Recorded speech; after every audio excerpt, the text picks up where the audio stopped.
स्वयंपाकात स्वादाची जान, डीएम मसाले तुमच्या घराची शान. छत्रपती शासन महिला गृह उद्योग कबनूर इचलकरंजी घेऊन येत आहेत अस्सल परंपरेची मराठमोळी चव म्हणजेच डीएम मसाले. मटन मसाला, चिकन मसाला, धणे पावडर, गरम मसाला, बिर्याणी मसाला, तिखट चवदार मसाले आणि चटणी म्हणजेच डीएम मसाले.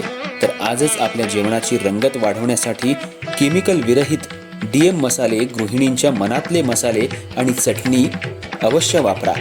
डीएम मसाले महिला बचत गटाद्वारे करणारे स्वच्छ माफक दरामध्ये म्हणजेच डीएम मसाले.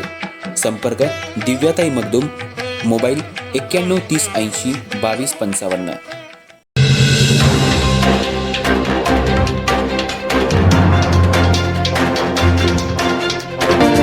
आणि राहुल आवाडेंना आमदार करणारं हे नेतृत्व आज त्याचा वाढदिवस या ठिकाणी साजरा केला जातोय.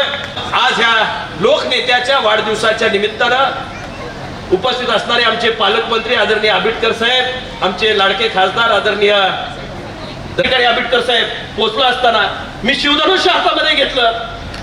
तत्पर्यंत शिवसेनेचा कधीही खासदार या लोकसभा मतदारसंघात झाला नव्हता, ना कोल्हापूरमधनं त्या ठिकाणी झाला होता. कोल्हापूरची सीट संजय दादांना मिळाल्यानंतर तिथला वारू वेगळ्या पद्धतीनं पुढे चालला होता. आम्ही या ठिकाणी उभे होतो, ते एका वेगळ्या विचाराविरुद्ध या ठिकाणी उभे होतो. सुरेशरावजी हारवळकर साहेबांनी त्याचं सारथ्य केलं आणि खऱ्या अर्थानं ती लढाई यशस्वी केली.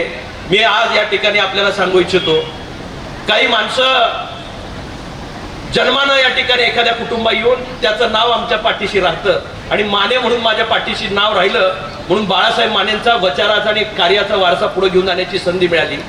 पण ज्यांच्या पाठीशी कार्यकर्ता कसा घडतो हे हाडवणकर साहेबांच्याकडे बघायला मिळतं की ज्यांच्या पाठीशी वाडवडिलांच्या पुण्याईनं ते या ठिकाणी राजकारणात नाहीत. हे राजकारण नाहीत, कर्माच्या जीवावर, स्वतःच्या कर्तृत्वाच्या जीवावर.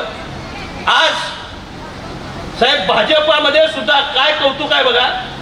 दौले साहेब, तुम्ही सर्व मंडळी त्या काळातले भाजपचे कार्यकर्ते कुठल्या अध्यक्ष कुठल्या मातीतनं बनलेले आहेत मला माहिती नाही. आज राजकारणाचे पटल बदलतात, राजकारणातले पक्ष बदलतात, विचार बदलतात, काही मिळतंय नाही मिळतंय म्हणून लोक इकडचे तिकडे जातात. पण एक कार्यकर्ता सुख असू दे, दुःख असू दे, यश असू दे, अपयश असू दे, मला काय मिळतंय याची पर्वा न बाळगत आपल्या पक्षाच्या विचाराशी बांधिलकी पत्करून सर्वसामान्य माणसाची लढा तयार करणारा आपला नेता आहे. आणि हाडवणकर साहेबांचं नेतृत्व याला खऱ्या अर्थाने एक अपवाद आहे. आजच्या सगळ्या राजकारणाला एक अपवाद आहे की तत्वनिष्ठ राजकारण कसं असावं याचं एक मूर्तिमंत उदाहरण त्या ठिकाणी हाडवणकर साहेबांच्याकडे आहे.